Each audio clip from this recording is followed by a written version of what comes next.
Hello everyone, कैसे हैं आप सभी। आई होप बहुत अच्छे होंगे। यहाँ पे एक बहुत ही बड़ा पॉइंट है कि India became the 5 trillion economy soon. Right now India की जो इकोनॉमी है वो 3.5 ट्रिलियन डॉलर्स की है एंड सून वो 5 मिलियन डॉलर्स की बनेगी। लेकिन 5 ट्रिलियन डॉलर्स की कैसे बनेगी, सबसे बड़ा सवाल यहीं पे ही आता है। तो यहाँ पे हर एक चीज़ को समझना है कि कैसे 5 ट्रिलियन की, और इससे हमें पता लगेगा कौन कौन सा सेक्टर आने वाले समय के अंदर अच्छा रिटर्न हमें दे के रख सकता है। ठीक है, तो हमें उस चीज़ को धीरे धीरे आगे चलना है और इसी के लिए छोटे छोटे पॉइंट्स को अपने समझेंगे। तो सबसे पहला पॉइंट जो सभी के सामने आता है कि इंडिया जो है कॉर्नर के ऊपर खड़ा है किसके, प्राइवेट सेक्टर कैपेक्स बूम के। यानी कि इंडिया ने सबसे ज़्यादा जो पिछले कुछ टाइम के अंदर जो सबसे ज़्यादा अच्छी ग्रोथ करी है, जो 3.5 ट्रिलियन की 3.5 ट्रिलियन डॉलर्स की जो भी इकोनॉमी इन्होंने क्रिएट करी है, उसके अंदर मेजर रोल किसका रहा है, प्राइवेट सेक्टर का रहा है। ओवरऑल ये भी गिना जा रहा है कि 92% जो लास्ट डिकेड है, लास्ट 10 ईयर्स है, उसके अंदर 92% प्राइवेट सेक्टर का कॉन्ट्रीब्यूशन ही रहा है, जो कि मार्केट के अंदर काफ़ी अच्छा ग्रोथ कर रहा है। इररिस्पेक्टिव कि जो गवर्नमेंट सेक्टर है उसके अंदर इतनी अच्छी ग्रोथ देखने को नहीं मिल रही, क्योंकि उनका कंट्रीब्यूशन इतना नहीं है, जो रिस्क फैक्टर है वो ज़्यादा है। नॉर्मली जो सरकार है वो क्या करती है, इसका सिंपल सा टास्क ये होता है कि अपना जो भी प्रोजेक्ट होगा उस प्रोजेक्ट को किसको सेल आउट कर देती है वो गवर्नमेंट। ये जो गवर्नमेंट है वो किसको सेल आउट कर देती है, किसी भी प्राइवेट पर्सन को सोल आउट कर देती है। तो इस पूरे ट्रांजेक्शन को क्या कहा जाता है, पीपीपी मॉडल कहा जाता है। ठीक है, ठीक है, प्राइवेट पर्सन प्रोजेक्ट को कहा जाता है इसके अंदर। तो ये पीपीपी मॉडल के ऊपर ही सारे प्रोजेक्ट चलते हैं, जिसके अंदर प्राइवेट सेक्टर इसके ऊपर पूरा योगदान करती है। तो प्राइवेट सेक्टर्स के कारण ही आज इंडिया का काफ़ी अच्छा योगदान रहा है। 3.5 ट्रिलियन डॉलर हो चुकी है, आने वाले समय में भी ज़्यादा होने की पूरी संभावना है। तो सबसे पहली बात यह है कि अगर इनको 5 ट्रिलियंस को क्रॉस करना है या 10 ट्रिलियन सब्सिक्वेंट ईयर्स के अंदर अगर इनको क्रॉस करना है, तो डेफिनेटली इनको सबसे पहला 8% पर एनम के हिसाब से इनको क्या करना पड़ेगा, ग्रो करना पड़ेगा। लेकिन ये तो बात सही है कि प्राइवेट सेक्टर ही है जो सबसे ज़्यादा क्या लेता है, रिस्क इसके अंदर लेता है।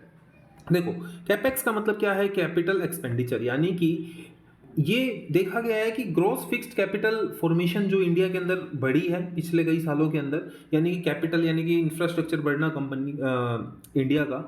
और प्रेजेंटली 29% तक हमारे पिछले कंपैरिजन के अंदर हम 29% ईयरली बेसिस पे क्या करते हैं, इंफ्रास्ट्रक्चर को क्या कर रहे हैं, ग्रो कर रहे हैं। जबकि पहले ये 30% के भी ऊपर था। राइट नाउ लिटिल बिट थोड़ा सा रिसेशनिंग हम बोल सकते हैं, लेकिन ओवरऑल क्या है, ग्रोथ है। तो इसके अंदर सबसे पहला पॉइंट तो ये रहता है कि जो भी कंस्ट्रक्शन बेस्ड कंपनी रहेगी, जो भी कंस्ट्रक्शन बेस्ड कॉरपोरेट्स है, तो उनके जो कॉन्ट्रैक्ट्स हैं वो काफ़ी अच्छे रहेंगे। ठीक है, कंस्ट्रक्शन बेस्ड कॉरपोरेट्स काफ़ी अच्छा काम करेगी।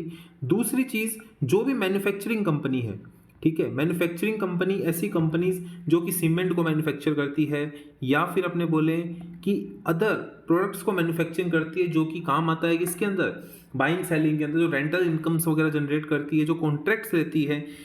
वैसे कोई सजेशन नहीं है, लेकिन एक एग्जांपल है कि जैसे डीएलएफ कंपनी है, जो कि अब नहीं है, काफ़ी बुरा सिचुएशन था इसके साथ, लेकिन ठीक है, लेकिन डीएलएफ कंपनी जैसे जो कॉर्पोरेट्स होती है रियल सेक्टर के अंदर, वो काफ़ी अच्छे से ग्रो कर सकती है, क्योंकि प्राइवेट सेक्टर के ऊपर ज़्यादा काम चल रहा है।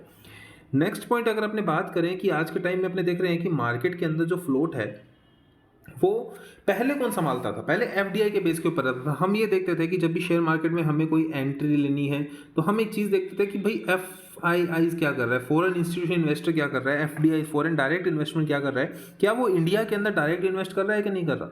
तो ये एक बहुत इंपॉर्टेंट कंसर्न होता था। लेकिन जब से कोविड आया है, कोविड के बाद अगर अपने देखें 2022 को छोड़ें तो 2023 कंटिन्यूसली मार्केट के अंदर सेलिंग ही चल रही है। अभी भी मार्केट के अंदर कंटिन्यू सेलिंग कर रहे हैं एफआई। तो क्या एफडीआई फिर से आएगी, डेफिनेटली ऐसा ही लगता है, क्योंकि ओवरऑल अगर अपने बात करें दूसरी करेंसीज की, तो लोगों को चाइना की करेंसी के ऊपर थोड़ा सा कम यहाँ पे बिलीव दिख रहा है। यूरोप की करेंसी के ऊपर भी इतना कोई खास इफेक्ट नहीं है कि ठीक है यूरोप की करेंसी अच्छे ग्रो कर लेगी। तो इसी तरीके से अलग अलग प्रकार से सारी ग्रोथ हमें नज़र आती है। ठीक है, सो एफडीआई का इंडिया में आना एक स्वाभाविक सी बात है कि एफडीआई इंडिया के अंदर आ जाएगी। एफडीआई के अंदर नॉर्मली जो पॉलिटिकल फैक्टर है वो भी काफ़ी अच्छे से काम कर रहा है, काफ़ी अच्छे से हमारे जो लीडर्स हैं वो काफ़ी अच्छे से वर्क कर रहे हैं, ताकि वो क्या कर सकें, इनको एफडीआई को लेके आ सके। मैन्युफैक्चरिंग की बात अगर करें, जैसे कि अभी न्यूज़ आई थी कि एप्पल की मैन्युफैक्चरिंग इंडिया के अंदर होएगी, या फिर टेस्ला जो है वो भी इंडिया के अंदर इनका सामान बनाने की, गाड़ीज़ बनाने की, कार्स बनाने की बात कर रहा है। तो मैन्युफैक्चरिंग को अगर इंक्रीज़ किया जाए तब हम ये टारगेट क्या कर सकते हैं, अचीव कर सकते हैं। तो मैन्युफैक्चरिंग बेस्ड कॉर्पोरेट्स के लिए काफ़ी अच्छे अच्छे नॉर्म्स, काफ़ी अच्छे अच्छे बजट्स, ये सभी चीज़ें जो है गवर्नमेंट इशू कर रही है। तो मैन्युफैक्चरिंग जो भी कॉर्पोरेट्स रहती है उसके अंदर काफ़ी अच्छा ग्रोथ रहता है। और ओवरऑल क्या है कि इन्फ्लेशन की अगर मैं बात करूं तो इन्फ्लेशन रिडक्शन एक मेजर कंसर्न रहने वाला है कि मार्केट के अंदर जो भी इन्फ्लेशन है उसको कम करना है। अगर इन्फ्लेशन को कंट्रोल में रहती है तो डेफिनेटली कॉर्पोरेट्स वहाँ से क्या करेगी, ग्रो करेगी। कॉर्पोरेट्स ग्रो इसलिए करेगी क्योंकि उनके प्रोडक्ट सेलिंग अच्छे से होंगे। अगर इन्फ्लेशन ज़्यादा रहेगी तो जो लग्जरियस प्रोडक्ट्स हैं उसके अंदर normally person, middle class person नहीं जाएगा। It's a ground level thing.